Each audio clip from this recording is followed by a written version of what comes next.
FM 89.1, Radio Universidad.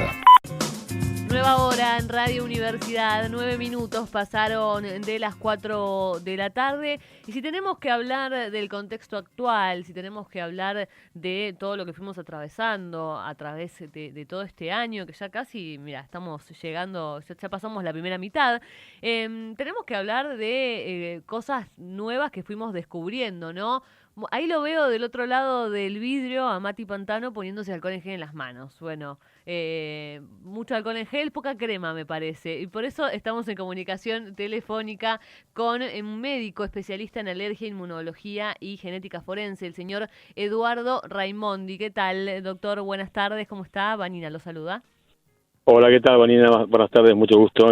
Gracias. Un gusto conversar con usted para aprender un poco más, ¿no? Porque como decía recién, tengo acá a mi compañero que tiene las manos hechas un desastre con el alcohol en gel.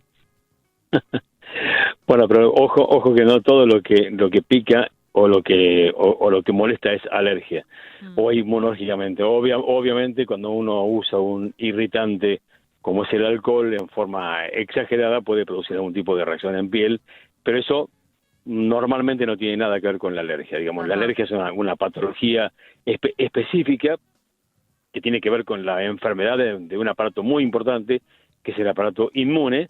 Sí. Y el aparato inmune es aquel que se encarga de reconocer lo propio como tal para no atacarlo, y todo lo que venga de afuera sí se lo ataca. Ajá. Cuando lo ataca bien, no pasa nada, usted no se entera y no se enferma ni de un virus, ni de una bacteria, ni de un hongo, pero cuando responde mal, una de las formas de responder mal es responder en forma alérgica y generar una patología cuando, depende qué tipo de antígeno sea, uno ingiere algo, tiene contacto con alguna sustancia o cuando respira o tiene contacto con algunas mucosas, con algunos elementos que están en el ambiente. Claro. Bueno, en estos momentos en los que uno puede llegar a estar más alerta o puede llegar a tener algún síntoma raro y por ahí pensar que es una cosa y por ahí es otra, no sé, ¿cómo hacemos para diferenciar, ¿no? Este tipo, bueno, esta alergia por ahí, porque se puede manifestar de diferentes formas, ¿no? Sí, a ver, el mundo de la alergia es una patología clínica que ataca básicamente cualquier órgano. Los más comunes atacados son los bronquios, con la expresión como un asma bronquial, la laringe y la mucosa nasal o la mucosa ocular, dando conjuntivitis, rinitis, sinusitis o laringitis, o en piel, dando una serie muy amplia de patologías dermatológicas, como puede ir de una urticaria o un rash cutáneo a una patología distinta como un eczema que pica y que tiene descamación. Obvio que en el momento en el que estamos pasando con esta patología tan compleja como es el COVID-19, sí, tenemos que tener mucho cuidado porque, bueno, si usted vio lo que sucedió en los últimos 5 o 6 meses, desde que este virus aparece en el mundo y a hoy se entiende, y acá ya metiéndome en un tema que no es específico mío, pero bueno, es de todos los médicos, sí, cualquier síntoma que tenga que ver con lo que antes decíamos, estoy con una gripe, mirá, estoy hecho bolsa, me duele todo el cuerpo, tengo tos, tengo dolor de garganta o tengo fiebre, automáticamente hoy, como el virus de la gripe no está circulando y el virus del resfrío tampoco, y como el virus de sincicial respiratorio tampoco está circulando, en principio tenemos que pensar que esto es un COVID, para actuar con el protocolo que corresponda. La patología de la alergia normalmente tiene síntomas parecidos a las rinitis, a los resfríos o a las anginas, pero realmente no hay manifestaciones comunes con el COVID, si bien en este momento hay algunos casos en donde hay personas que se manifiestan y la única manifestación del COVID es un rash cutáneo, un rash, digamos, que se pone roja la piel, sí, que pica, y eso se parece mucho a una urticaria, y ahí hay que empezar cuando uno no encuentra la causa por la cual el paciente puede tener este tipo de rash o este tipo de urticaria, en este momento todos los médicos debemos pensar en COVID.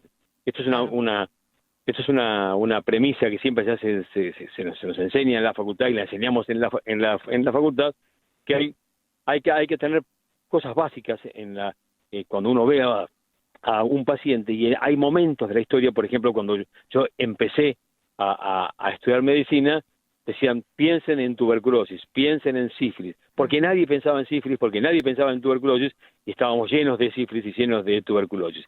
En este momento hay que pensar en COVID. Claro. Ante todo, pensar en eso, y luego descartar para luego tratar como lo que fuera. Sobre todo si uno piensa que estuvo en contacto con alguien, etcétera, ¿no? Obviamente. Por supuesto. El problema es que eso es cierto, o era cierto hasta hace 3 meses. Hoy el virus está circulando de una forma tan particular, en forma asintomática, que realmente uno no sabe cuándo estuvo en contacto o no. Sí. O sea, el problema es que haya estado en una reunión de más de 10 personas, en una reunión cerrada, sin barbijo, y bueno, y ahí hay que tomarlo en cuenta, porque es muy, muy probable en este momento que uno de cada 10, tenga esta patología. Este clima así, este cambio de clima que tuvimos en este momento, ¿no? Esta semana, ¿no? La semana pasada para este día teníamos frío y ahora está haciendo calor. ¿Esto puede generar también algún tipo de alergia?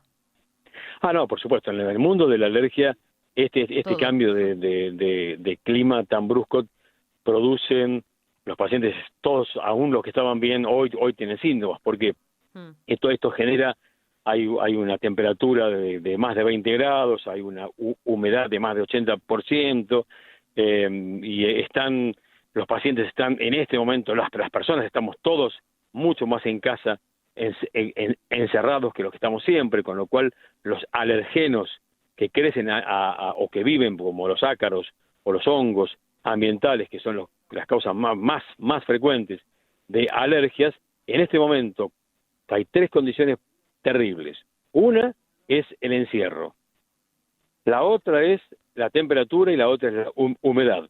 Sí. O sea que aquellos pacientes que tienen síntomas por ácaros o por hongos o por epitelios de mascotas, como son el epitelio y el perro, de gato o de perro, son pacientes que están realmente en este momento en etapas muy agudas, y estamos teniendo consultas 10 veces más que cualquier otro año. Claro, totalmente. Porque usted normalmente la vida normal de la gente es que a la mañana se levanta, se va, la casa se ventila, queda desocupado, usted cambia de ambiente, va para su trabajo, va al colegio.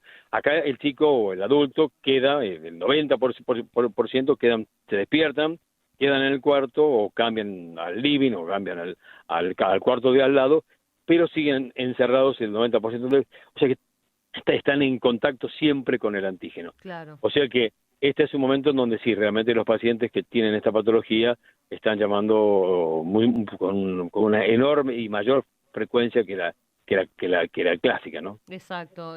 Doctor, ¿nacemos con alergia o se puede desarrollar en cualquier momento de nuestra vida? Por ejemplo, yo antes cuando era chica no soy alérgica a algo y de repente ahora se me despierta una alergia que no sabía que tenía. No, el tema es así. No es alérgico el que quiere, sino el que puede. Hay que tener genes que lo predispongan a usted a ser alérgica a algo. Bien. Pero hay 2 factores fundamentales. Primero, la carga genética. Esto no depende de un solo gen, sino de muchos genes, que puede tenerlos o no, depende de la herencia que usted tenga, y ahí es importantísimo los antecedentes de la familia, madre y padre, abuelos, primos, hermanos, hijos, cuántos genes tiene, y la otra parte es con qué frecuencia y con qué intensidad usted se enfrenta al antígeno. Esta pregunta que usted me hace es la pregunta que hacen todos los pacientes, ¿no? Doctor, ¿cómo puede ser que yo tenga, por ejemplo, 30 años y yo hasta hoy viví bien, y usted me dice que es, por ejemplo, que porque como chocolate o porque tengo contacto con el perro, y yo toda mi vida comí esto, pero a partir de hoy, bueno, esto es así. El aparato inmune tiene memoria, y cuando va teniendo contacto con el antígeno, la patología del aparato inmune, que es solamente responder con un anticuerpo distinto, pero la memoria la tiene perfectamente bien, hay un momento que pasa ese umbral y a partir de ahí usted se recibe de alérgica. Ajá. Así que esto que usted me cuenta, dice, ¿cómo puede ser que yo cuando era chica no tenía nada y ahora tengo algún síntoma? Esto es lo normal. Bárbaro. ¿Y hay alergias que se pueden ir? Ponele que al revés, ¿no? Que por ahí soy alérgica a algo y después de repente no, o no, o ya una vez que lo tengo, ya está.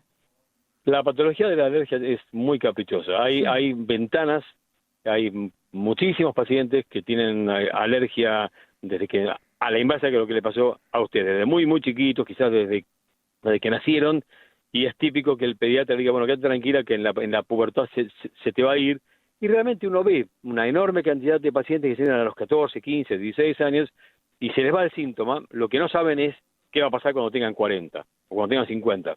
O sea que hay momentos donde la alergia se toma un descanso. Esto es una causa que todavía no se conoce por qué pasa esto. Aún teniendo usted contacto con el antígeno, la alergia no se manifiesta, pero de pronto a los 40 vuelve. O en periodos más cortos de la vida, no 40, 50 años, sino usted tiene de los 3 a los 7 años tiene patología, le desaparece, y ahí viene la mutación. Quizá tenga a los 3 años una dermatitis, a los 5 se despierta un día con un broncoespasmo y es asmática, y capaz hasta los 6, 7, 8, 9, 14 años es asmática, y de pronto un día aparece con una rinitis. O sea, esto va mutando y depende muchísimo de la localización donde las células que tienen los productos que producen el citro se alojan, que depende también de los genes. Hay tratamientos, ¿no? Para distintos tipos de alergias. Sí, por supuesto. Por supuesto, hoy en día está desde lo sintomático, que hay millones, y todo el mundo los conocemos, las cremas, los antihistamínicos, los corticoides, pero está el tratamiento específico, que estuvo desde siempre, pero hoy mucho más purificado y clarificado de la mecánica por la que funciona, como las vacunas, y ahora, en los últimos 10 años, los tratamientos biológicos con anticuerpos monoclonales para actuar específicamente sobre ciertas sustancias que tienen nombres complejos, para frenar la respuesta que estos pacientes tienen en forma exagerada contra ciertas cosas. Pero sí, la alergia, en realidad la alergia no se cura, como tantas otras enfermedades, claro, pero sí se la puede manejar muy, muy bien y que el paciente esté asintomático. Bárbaro. ¿Es cierto, puede ser posible que la madre gestante es la que transmita las alergias o no? No, sí es cierto que la alergia es más potente cuando los genes vienen de la madre que del padre. Ajá. Pero las probabilidades son, cuando un paciente tiene 2 padres con sintomatologías, o sea, ambos padres con sintomatología, las posibilidades de tener un hijo con alergia en cada hijo es del 85%. Bien. Si es del padre solamente es el 40%, si es de la madre es el 60%, y si ninguno de los dos tiene alergia, la probabilidad es menor del 15%. Excelente, doctor, le agradecemos por quitarnos todas las dudas. Espero que no surjan más, pero si llegan a surgir, obviamente ya sabemos que lo tenemos ahí para preguntarle. Por supuesto, cuando quieran. Le agradecemos por la comunicación. Gracias, igualmente. Por favor.